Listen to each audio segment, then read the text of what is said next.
puente del troll.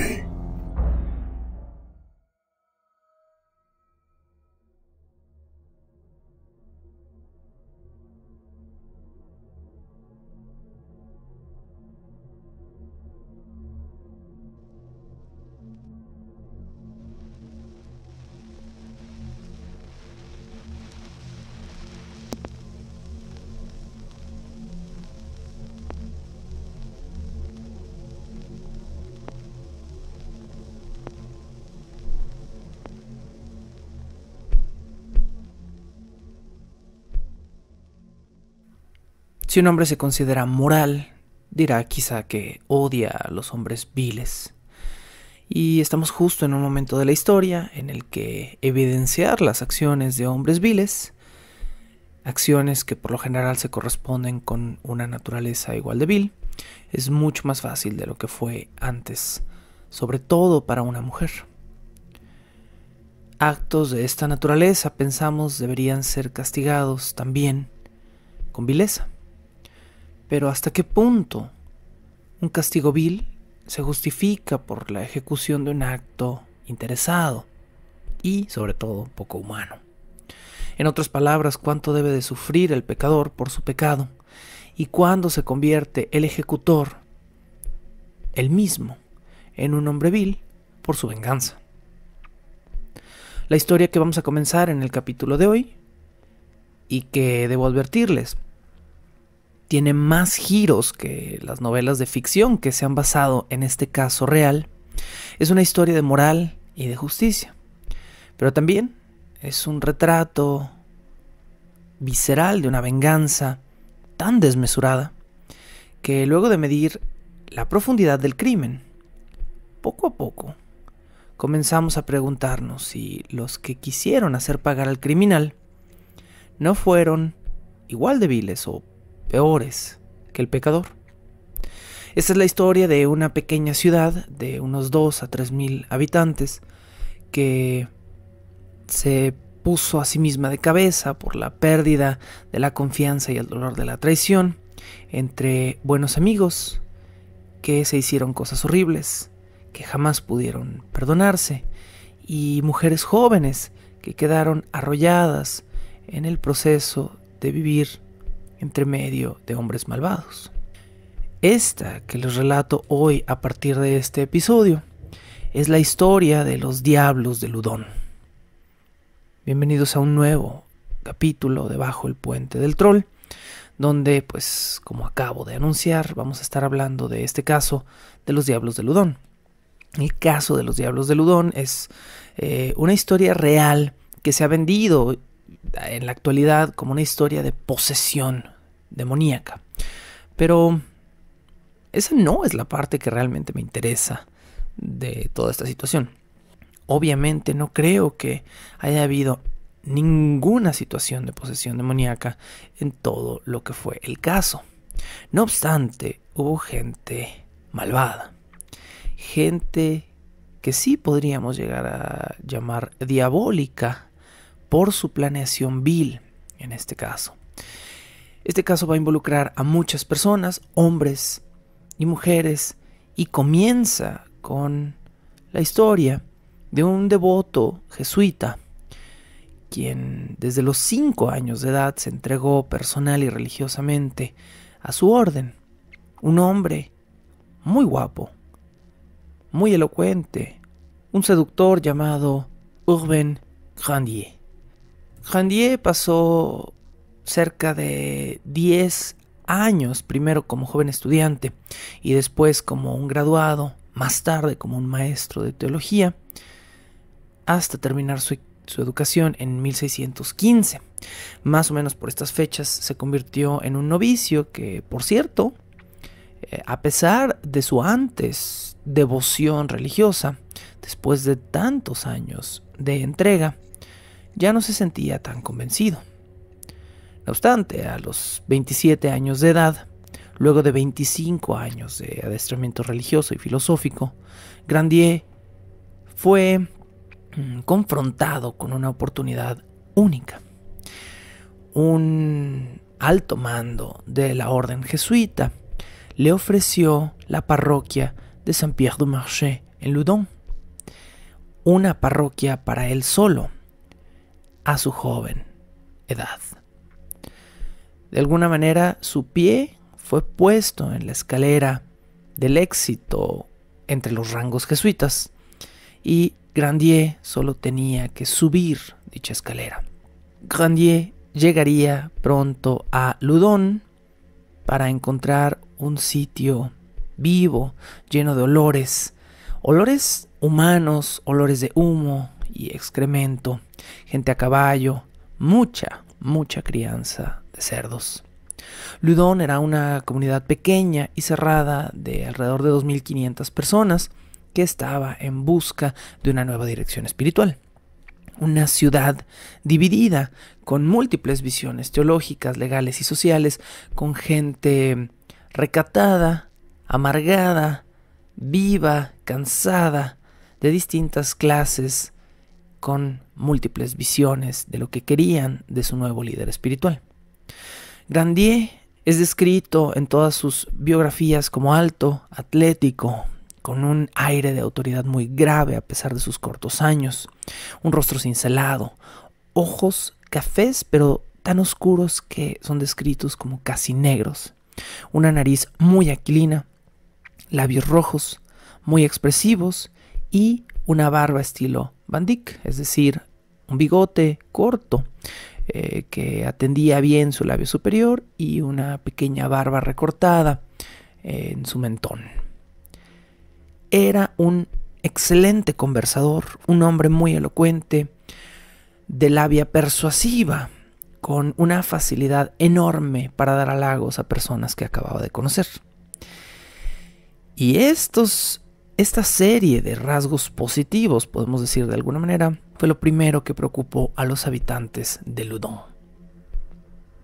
Muchos habitantes de Loudun se preocuparon de que el nuevo párroco de la iglesia fuera demasiado elocuente, demasiado joven y demasiado guapo. Y creo que tenían razón de preocuparse. ¿Por qué? A principios de 1600, los clérigos, los párrocos y los monjes, cuando no eran venerados y puestos en la enorme y enaltecida silla del martirio, eran temidos, porque eran hombres protegidos por una institución poderosa, que de alguna manera tenían acceso a la intimidad de una comunidad.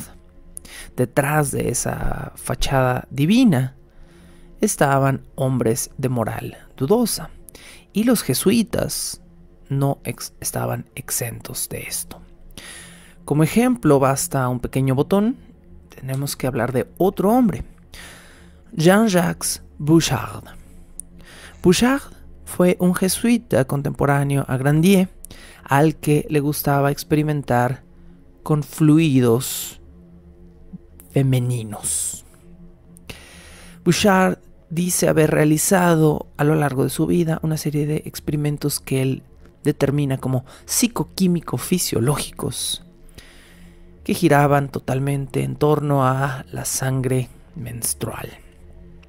Según Bouchard, la sangre menstrual servía como pesticida, era un muy útil matahierbas e incluso, si se mezclaba en la solución correcta con otros compuestos, era capaz, según él, de disolver el asfalto mismo. Por supuesto que Bouchard jamás pudo probar nada de esto, pero ese no es mi punto. Mi punto es que Bouchard era un jesuita en un puesto elevado, con poder, que libremente estuvo experimentando con fluidos humanos mientras se supone debía estar haciendo el trabajo de Dios. Bouchard también experimentó con la, comillas, energía de la masturbación. Él decía que si evitaba masturbarse a toda costa por días y días, luego podía canalizar esa energía. Y ¿cómo era que canalizaba esa energía el señor Bouchard? Por lo general acostándose con mozas de campo, que sus padres después acusaban frente a la iglesia de haber pervertido a su hijo, incluso en las ocasiones en las que Bouchard había intentado poseer a una que otra moza de campo mientras estaba dormida. Este era el tipo de clérigos que Loudon había aprendido a temer. Y al aparecer Grandier, un hombre de 27 años de edad, guapo, con labia, la gente de Loudon pensó que podía ser un hombre temible. Específicamente, los varones de Loudon comenzaron a temer por sus esposas. Y conforme fueron conociendo abiertamente al sacerdote, se dieron cuenta de que sí había cierto motivo de preocupación. En sus primeros roces con la comunidad de Loudon, Grandier se declaró como un párroco opuesto al celibato. Él decía, como dentro de los conceptos liberales jesuitas, que el celibato no le daba la experiencia para poder aconsejar a su comunidad. Grandier era partidario de que los clérigos se casaran, de que tuvieran una vida completa, por decirlo de alguna manera, con una mujer a la que amaran, hecho que, de nuevo, no agradaba a su nuevo rebaño.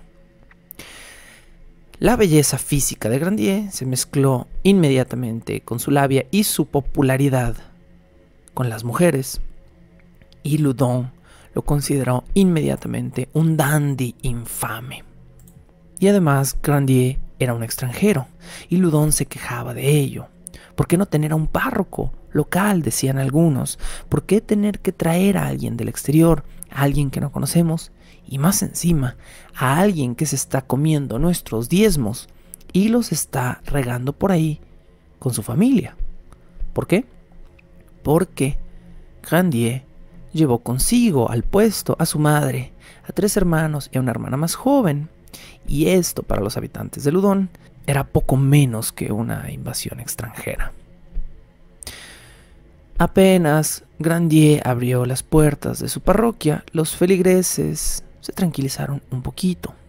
Resulta que este nuevo párroco era capaz de unos sermones devotos exquisitos, que además el hombre predicaba con una voz fuerte y clara y profunda. Una voz que muy pronto llegaría hasta los oídos de uno de los ciudadanos más famosos de Loudon, un hombre muy viejo y muy adinerado llamado Gevrol de Saint-Martin. Y no puedo decir este tipo de nombres del siglo XVI con menor gravedad y menor acento francés. Lo siento. Por supuesto que voy a estar pronunciándolo lo más latinizado posible este francés para no cansar con el acento gutural, sobre todo porque vamos a mencionar la palabra Grandier 90,000 veces. Gevrol de Saint-Martin comenzó a fijarse en Grandier y comenzó a darse cuenta de que este hombre tenía algo especial. La amistad, la relación de Grandier con Gevrol de Saint-Martin solo es relevante más adelante, cuando el viejo Gevrol de Saint-Martin muera. Mientras tanto, desde su llegada a Loudon, Grandier se hizo notar negativamente con una serie de encuentros desfavorables en la calle. Dado que los hombres del pueblo de inmediato lo odiaron, comenzaron a amenazarlos, y en una de estas ocasiones, una de tantas amenazas llegó a los gritos en la calle, y después un hombre muy molesto por motivos que desconocemos sacó de su funda su espada y amenazó con matar a Grandier. Y esto fue apenas unos meses después de que el párroco había llegado a Loudon. La queja de esta confrontación llegó hasta el teniente de policía de Loudon, y era muy extraño que un jesuita recién llegado a una ciudad se declarara como un hombre tan libre y causara tantos problemas. Esto, a ojos de la gente devota de Loudon, significaba que Grandier era demasiado liberal como para ser el párroco de su iglesia. Grandier, por su lado, no era un hombre violento, pero se regodeaba en poder de alguna manera criticar a sus enemigos, y lo hacía con gran elocuencia, una voz muy profunda y con un dejo de celo cruel. Y por supuesto se escudaba detrás de los principios de su orden y de otras órdenes similares. Grandier también era amigo de muchos carmelitas y capuchinos, y dentro de las sectas cristianas, incluso en el 1600 y tantos, jesuitas, carmelitas y capuchinos siempre han sido considerados como órdenes liberales. No era de esperar nada distinto, pero Loudon notó de inmediato que el número de mujeres devotas en el templo, en la parroquia de Grandier, aumentó considerablemente. Y no solo en la parroquia en general. Cuando Grandier daba confesión, su confesionario, por lo general, estaba marcado por una fila de mujeres que necesitaban piamente hincarse frente a él y confesarle a este guapo sacerdote todos los pecados que habían cometido. Claro que la lista de enemigos de Grandier creció más rápido que su fama con las mujeres. En 1618, esto es apenas unos años después de su llegada a Loudun, varios vecinos intentaron primero ofender, después humillar y luego acusar con el mismísimo obispo de Luçon a Grandier. Y no fue una acusación vana, porque apenas 4 años después, en 1622, el obispo de Luçon se convertiría en el ministro y cardenal del rey. Esto creó un precedente peligroso para Grandier. El nuevo cardenal, amigo del rey, sabía, o al menos creía, que Grandier era un hombre de cuidado. Y este también es un factor que va a jugar mucho en contra de Grandier en el futuro. Durante la primavera de 1623, el conocido Cheval de Saint-Martin, el hombre rico y poderoso que había estado siguiendo hasta este momento la vida y el impacto y de alguna manera la carrera de este joven párroco, murió. Y aquí es donde la fama de Grandier comenzó a comerse al hombre. 6 meses después de la muerte de Cheval de Saint-Martin, Grandier habló para mucho aplauso de su discurso en una pequeña memoria que se hizo en honor del viejo Saint-Martin. Durante el evento, Grandier conoció al que se convertiría muy pronto en su nuevo mejor amigo, el fiscal público en turno, un hombre con 2 hijas hermosas, ambas en edad casadera, una de las cuales ya estaba a punto de formalizar su matrimonio, y la otra, un tanto más joven, Philippe. Sería una joven que llamaría de inmediato la atención de Grandier durante el invierno de 1623. Bajo el puente del troll.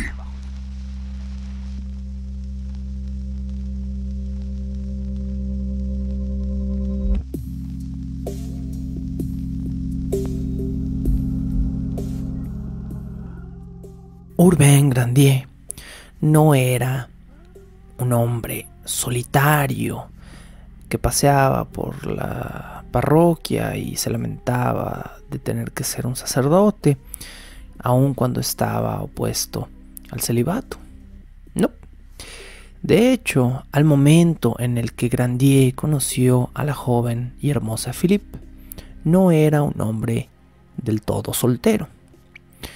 Era un hombre soltero a ojos de la comunidad de Loudun, sí, pero cada martes recibía por la tarde la visita de una viuda muy guapa que buscaba al menos un par de horas cada noche un poco de consuelo frente a la muerte reciente de su marido. Ninon había encontrado a alguien para bastarse, y a Grandier le bastaba también su compañía, o al menos eso creyó él, hasta la noche de la muerte de Cheval de Saint-Martin, en la que conoció a la joven Philippe. Y de repente, las visitas de la viuda Ninon no eran suficiente para tener contento a Grandier. A ojos del párroco y de todos en Loudun, La viuda madura que era Ninon no era en nada parecida a la joven y aniñada Philippe, una mujer de pechos muy pequeños, de columna tan recta que la hacía parecer casi como una niña y de brazos muy huesudos. Además, chismeaban otros luego de aquel invierno de 1623, Philippe no era solo una virgen en edad casadera, joven y hermosa. Era la hija de uno de los hombres más poderosos del pueblo, el fiscal público. Y como hija virtuosa de toda familia rica de Loudun, era pía y adepta a su catecismo. Y de inmediato vio en Grandier la figura de un gran maestro en la fe. Aquí hay algo que debo agregar. Antes de que los ojos de Grandier cayeran con demasiado peso sobre los pechos de su hija, el fiscal público de Loudun, Louis Trinquart, y Grandier se habían vuelto, como dije antes, mejores amigos. Trinquart confiaba en él a tal grado que lo hizo el párroco confesor personal de su hija, y su hija no tenía permiso de confesarse con nadie más que con Grandier. Durante mucho tiempo, las cosas salieron exactamente como estos dos buenos amigos se habían prometido que saldrían. Grandier aleccionaba y confesaba a la hija de Trinquart, y Trinquart, muy contento, se sentía que su hija había encontrado un nuevo catequista para una guía espiritual. Grandier continuó siendo, en todo este lapso, visitado en sus aposentos por la viuda Ninon, a quien veía religiosamente, podemos decir, cada martes. El resto de su tiempo libre no era raro ver a Grandier con la familia de su buen amigo, el fiscal público, aunque su hija mayor, Françoise, no pasaba mucho tiempo con ellos, porque ya se había casado a estas alturas. No obstante, la pequeña Philippe, digo pequeña, era más joven que François, comenzó a tomar clases privadas de latín con el guapo párroco, quien a ojos de ella era un hombre adorable e interesante que 2 o 3 veces por semana le decía a ella que era su alumna más devota, más brillante y que la hacía reír y sonrojarse. Así de joven como era Philippe, ya no una niña a ojos de la sociedad, pero sí probablemente dentro de su psicología, Philippe se encontraba en una edad impresionable y peligrosa en el amor, una edad que se mueve en el rango entre lo inocente y la búsqueda desesperada de experiencias. Según el mismísimo diario de Grandier, el párroco comenzó a darle de vez en cuando le daba clases de latín, uno que otro golpecito suave en los nudillos con su regla a la joven Philippe cada vez que ella cometía un error, hecho que él aseguraba era para no tener que practicar alguna corrección mayor en la señorita. A razón de este pequeño golpeteo correctivo, la joven Philippe comenzó a cometer más errores que nunca antes en su práctica del latín.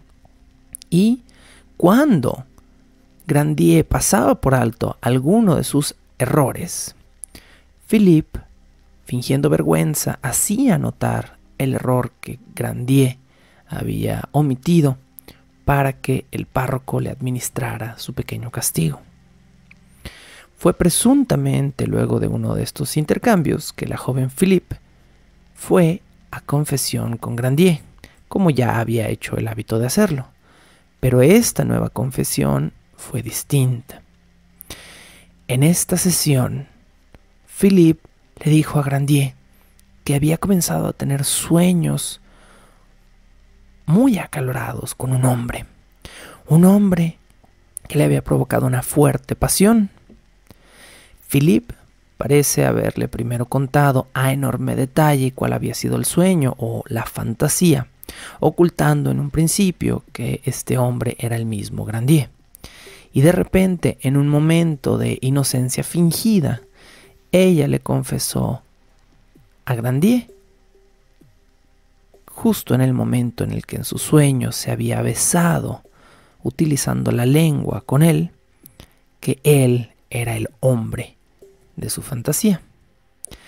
El párroco se mantuvo atento a las palabras de la joven durante toda la confesión y de ninguna manera estaba desagradado por haberse encontrado a sí mismo como el objeto del deseo de la joven Philippe. En este punto, Grandier pudo haberse retirado mientras sus cartas eran las correctas y todavía sus fichas estaban arriba. Era un hombre guapo que mantenía a una dulce amante en la figura de la viuda Ninon. Pudo haber aceptado como un halago las palabras de la joven Philippe, la hija de su en aquel entonces mejor amigo, y pudo haberse controlado, haberle dicho a la joven que él era un hombre del clero y haberse retirado en una buena posición. Pero antes de que todo esto pasara por la cabeza de Grandier como un buen momento para retirarse, Philippe estaba embarazada de un hombre del clero, quien no tenía la más mínima intención de corresponderle a la jovencita su nueva posición. Philippe fue a darle la noticia al párroco, y la respuesta del párroco es el motivo por el cual comienza toda esta historia. Grandier le dijo a Philippe que ella debía llevar aquella enorme cruz sola y con resignación por el bien de su propia salud espiritual. Le argumentó de inmediato que él tenía muchas cosas importantes que hacer en aquella tarde, que agradecía la noticia que ella le daba, pero que tenía que abandonarla a su suerte. Philippe, por supuesto, de inmediato se echó a llorar desconsolada a los pies del párroco, quien la tomó de las manos y le recordó que él, a su manera de verlo, no tenía nada que ver con esa situación y que recibir a aquel bebé concebido fuera del matrimonio solo haría a Philippe un poco más humilde y más cristiana, y que ella no tenía más que aceptar aquello con dulzura. Grandier también le diría a la joven Philippe que ya no lo buscara más para sus confesiones, a menos que fuera a pedirle perdón sincero por haberlo acusado de haberla embarazado. De repente, la joven Philippe estaba sola con la figura de un pequeño bastardo nonato que amenazaba a todos los involucrados en este drama. Y Grandier, quien antes, ya desde mucho antes, se había convencido de que no amaba a la joven Philippe, ahora de repente sentía que la despreciaba porque esta chiquilla descuidada le había traído una mala noticia de embarazo, del cual él era responsable, pero no quería hacerse responsable.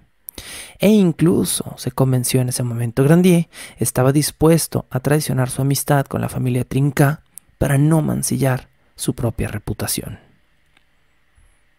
Por supuesto, Philippe abandonó por completo sus idas a la iglesia. Al poco tiempo de su embarazo, este se volvió evidente y su familia la mantuvo encerrada en la casa. Pero el señor Trinquat había comenzado a urdir un plan. Él no iba a permitir que todo Loudun castigara verbalmente a su hija y la estigmatizara por algo que un hombre vil había hecho. Por lo tanto, el señor Trinquat llevó a vivir con su hija a una amiga suya, a una amiga de su hija, una mujer llamada Marthe Lepelletier. Marthe le sirvió primero a la joven Philippe como una especie de compañera, amiga, enfermera, pero más adelante cumpliría otro rol previamente pactado con ella por el señor Trinquat. El señor Trinquat también consiguió a un hombre llamado, o a quien conocemos como Doctor Fanton, para atender en secreto el embarazo de su hija. Trinquat, si se lo están preguntando, sí confrontó a Grandier al menos una vez sobre la situación que había acontecido con su hija, pero Grandier simplemente fingió no saber nada de aquel asunto y después de eso cerró todo canal de comunicación con su antes mejor amigo. El bebé de los Trinca nació al fin con un grito horrendo de la joven madre, quien no estaba preparada para lo que un parto implicaba. Se dice que no más de una hora después del nacimiento del nieto del señor Trinca, todo Loudun ya estaba hablando de la llegada de la pequeña nieta bastarda del servidor público. Y si mis palabras les parecen fuertes al respecto, esto es una cita. Se tiene un registro de que alguien, cerca de una hora u hora y media después del nacimiento de la bebé, pegó en la puerta del juzgado donde trabajaba Trinca una, comillas, oda a la nieta bastarda del servidor público.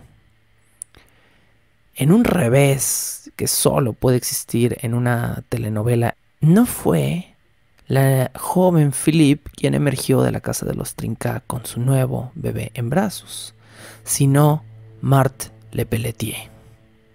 Marthe Lepelletier públicamente se declaró madre de la bebé y ella era la madre soltera, pecadora, y no la joven y casta Philippe, quien había tenido a la niña.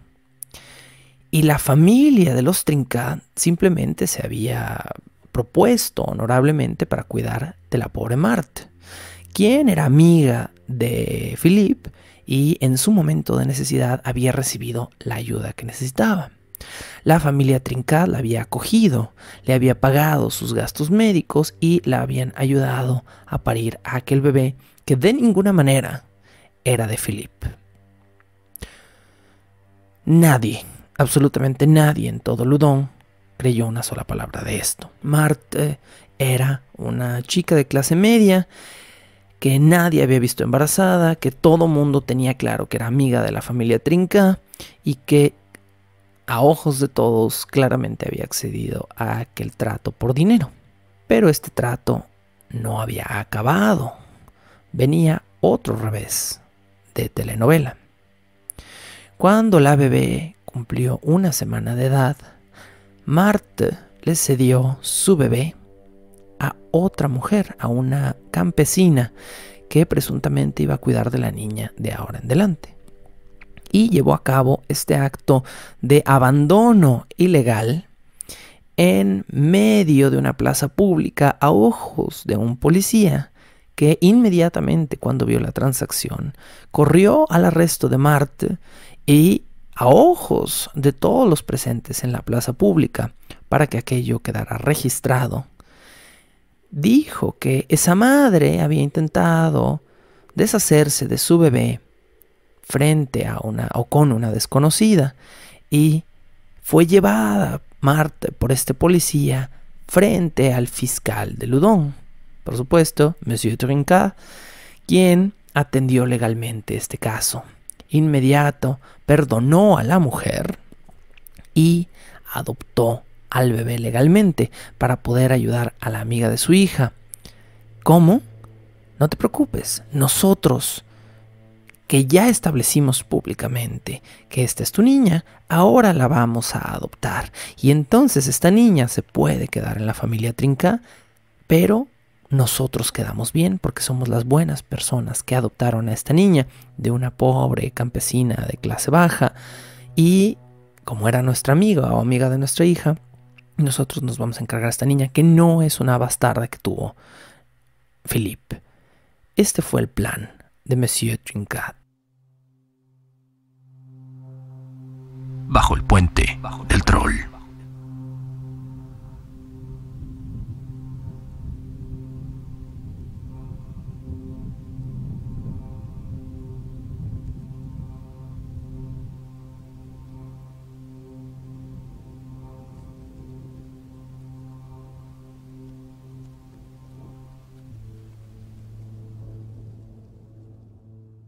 Algo secreto comenzó a suceder en Loudun.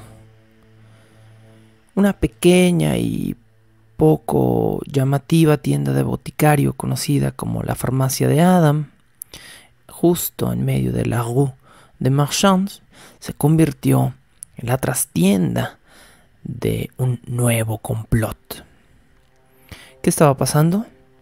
Un círculo de nobles atentos, vecinos de alta moral de Loudun, comenzó a reunirse secretamente en la trastienda de la farmacia con un solo propósito. Este nuevo grupo iba a derrotar para siempre a Urbain Grandier. ¿Quiénes eran sus miembros? Por supuesto, el fiscal público, su sobrino, Canon Mignon, el teniente de policía y su suegro, Mesmin de Zilly, el cirujano principal de Loudun, el doctor Manoury, y el boticario, el mismísimo señor Adam, dueño de la botica, donde este círculo de figuras oscuras comenzaron a reunirse con el propósito de destruir a Grandier. Estas figuras, no obstante, no tenían mucho en contra de Grandier desde una perspectiva legal. No tenían manera de confirmar que el bebé de Philippe era suyo. Y es más, la misma familia Trinca había negado que el bebé era incluso de Philippe. Por lo tanto, no tenían esa arma para atacar a Grandier. Tenían solo chisme y poder. Y comenzaron a tratar de utilizar estas dos cosas para bajar de su elevada posición al poderoso párroco, quien por cierto acababa de invertir 800 libras en su primera hipoteca. Para lo que la nueva conspiración sabía, Urbain Grandier era rico y se estaba haciendo rico con el diezmo de Loudun.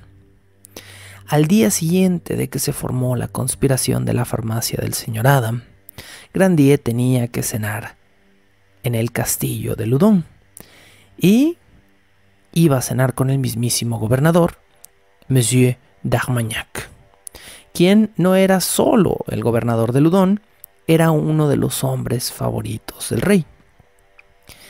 ¿Qué podían hacer ellos en esta conspiración para poder meter al párroco en un tremendo escándalo y que se viera afectado por el favorito del rey? La verdad es que intentaron de todo y no pudieron hacer nada en esa ocasión. Lo primero que se les ocurrió después de darse cuenta que no podían usar el embarazo de Philippe fue echarlo de cabeza con su situación con la viuda Ninon. Pero la viuda había sido una mujer tremendamente discreta. A pesar de las habladurías del pueblo, Ninon, para lo que realmente le constaba a la mayoría de la gente, era una viuda doliente de la reciente muerte de su marido, quien devotamente iba a visitar al párroco de la iglesia y nada más. Los conspiradores incluso intentaron que el ama de llaves de la viuda Ninon se asomara por la ventana de su casa y la espiara cuando estaba sola, pero al parecer de esto no salió nada más que la viuda Ninon, al ver a una chismosa en su ventana, le vaciara encima su basinica. El párroco, el señor Urbain Grandier, estaba, no obstante, comenzando lo que los conspiradores creían era un nuevo amorío con Madame de Brou. Madame de Brou, o más familiarmente para el párroco Madeleine de Brou, era una mujer no solo hermosa, joven y brillante, era una cristiana devota, cuyo padre había muerto dejándola en una situación bastante adinerada, y Grandier, quien había comenzado a verla como una nueva curiosidad, a lo mejor de la misma manera que había comenzado a ver a la joven Philippe, de repente cayó en su propia trampa.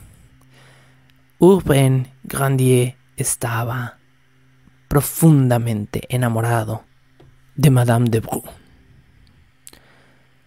Grandier insistió que a lo mejor ella con el tiempo podía llegar a amarlo, aunque él pues fuera un simple sacerdote, pero además él quería que ella tuviera de alguna manera un poco de fama por su devoción.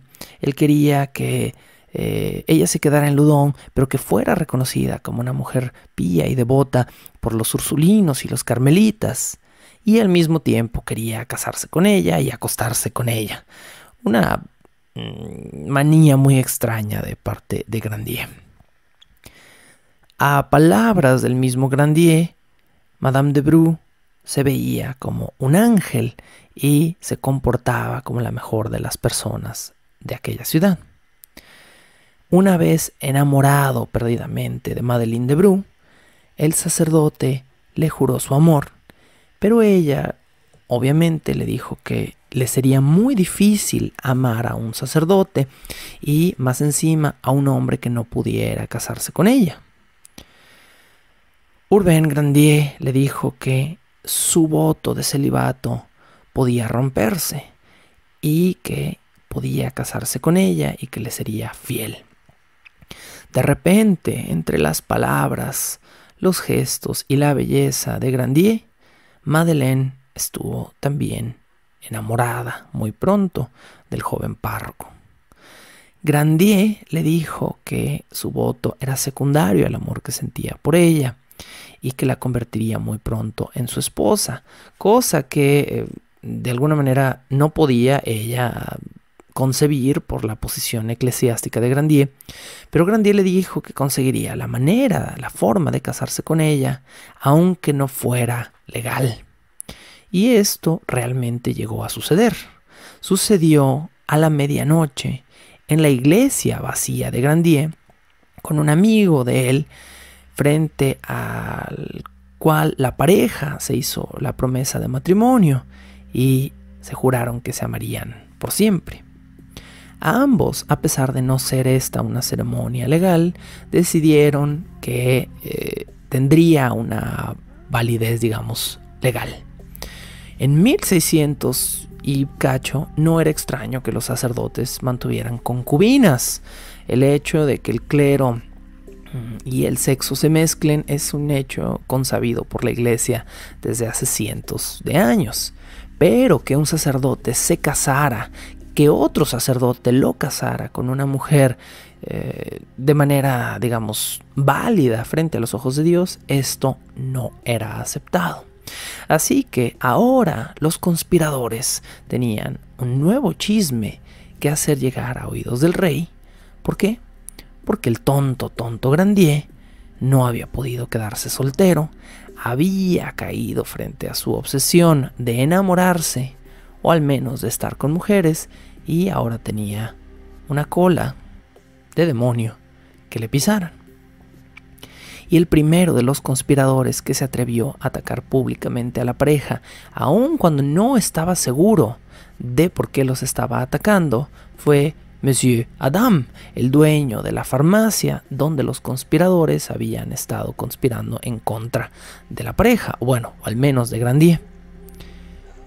Pero el señor Adam no tenía realmente ninguna prueba de aquello por lo cual estaba acusando a la pareja, y muy pronto se dio cuenta de que no había nada que él pudiera hacer. Pero sin querer le había dado a Madame de Bru una justificación para atacarlo a él. Madame de Bru se quejó de la acusación que Monsieur Adam había hecho, y Monsieur Adam tuvo que pagar 640 libras por difamación frente a la señora o señorita, a lo que a él respectaba, Madame de Bru, porque Madeleine de Bru no estaba realmente legalmente casada y no había ningún documento que avalara su unión con Grandier. Después de esta acusación de escándalo, no obstante, tanto Grandier como Madeleine comenzaron a cuidarse las espaldas. Sí, estaban contentos y sí estaban en una situación de paz y de tranquilidad el uno frente al otro, pero alguien estaba tratando de descubrir su mentira y ellos no se sentían contentos con esto. Cuando la conspiración se vio vulnerada por esta situación, buscaron de inmediato nuevos reclutas y los encontraron fácil y rápidamente. 2 nuevos reclutas se añadieron a la cabal contra Grandier. Uno de ellos fue Pierre Menot, uno de los abogados del rey y un anterior pretendiente de Madeleine de Bru. Este fue un motivo totalmente egoísta de su parte. Pierre Menot varias veces había tratado de proponerle matrimonio a Madeleine de Brou y ella lo había negado en repetidas ocasiones. La sola idea de que ella hubiera aceptado el amor de parte de Grandier le hirvió las entrañas. El segundo de los nuevos enemigos de Grandier fue un hombre llamado Jacques de Thibault. Jacques de Thibault era un amigo cercano del marqués de Bellay, pero más encima era un hombre directo, violento, a quien le gustaba gritar, y utilizó esto a su favor. Jacques de Thibault, la próxima vez que se topó con Grandier en la calle, no solo lo hizo en un lugar muy público, sino que lo acusó en voz muy alta de haber ultrajado a una serie de mujeres, esto sin usar nombres, a lo largo de todo Loudun. Y cuando Grandier comenzó a defenderse verbalmente utilizando su gran labia, Jacques de Thibault sacó su bastón de malaca y le asestó un tremendo golpe en la cabeza a Grandier. Por supuesto que todo mundo en Loudun se enteró de inmediato de lo que acababa de pasar. Y como Jacques de Thibault, el amigo del marqués de Bellay, acababa de acusar en público al párroco de Loudun de haber tenido una serie de amantías con múltiples mujeres de muchas de las familias de Loudun, ahora los conspiradores tenían que respaldar esto. Y lo hicieron. Lo hicieron produciendo a varias mujeres que confesaron, comillas, que habían sido amantes de Grandier. Pero todos, o más bien todas, eran testigos pagados por los conspiradores para levantar falso testimonio contra el párroco. Sí, Grandier probablemente no era un gran tipo. Acababa de abandonar a la joven hija de su mejor amigo después de haberse acostado con ella y de haberla embarazado. Pero de eso a que fuera el amante de la mitad de todo Loudun y que todas estas mujeres que antes no existían de repente comenzaran a salir, comenzó a llamar la atención de los altos poderes fuera de Loudun. Y con esto, finalmente, los conspiradores consiguieron que se emitiera una orden formal de arresto contra Urbain Grandier, quien ahora estaba siendo acusado no solo por mujeres, sino por múltiples maridos, conspiradores e incluso otros párrocos de crímenes que Grandier jamás había cometido. Todo Loudun estaba a punto de ponerse de cabeza. Con esto terminamos el episodio del día de hoy de Los Diablos de Loudun. Esto apenas comienza. La situación de Urbain Grandier, un párroco joven y guapo, quien utilizó sus dones y sus bellezas naturales para hacerse de múltiples aventuras con un par de muchachas, siendo él un jesuita declarado no creyente del celibato, comenzaría una enorme esfera de nieve que muy pronto se convertiría en una avalancha en la ciudad de Loudun. Y si quieren saber más de este caso, por supuesto, les agradeceré que me escuchen también, como lo hicieron en esta semana, la próxima. Hasta entonces. La locución, la producción y la música original de este programa son creadas por Sergio Vicencio. Ve a patreon.com/Sergio Vicencio y apoya este podcast para obtener horas de contenido adicional. ¿Quieres comisionar cápsulas, episodios o incluso temporadas completas o comprar contenido digital de Bajo el Puente del Troll? Ve a coffee.com/Sergio Vicencio y encárgate de decirme qué hacer. Es coffee, ko-fi.com/Sergio Vicencio. Búscame como @recuadroblanco en Twitter e Instagram o como Sergio Vicencio en YouTube para darme tu opinión sobre este podcast.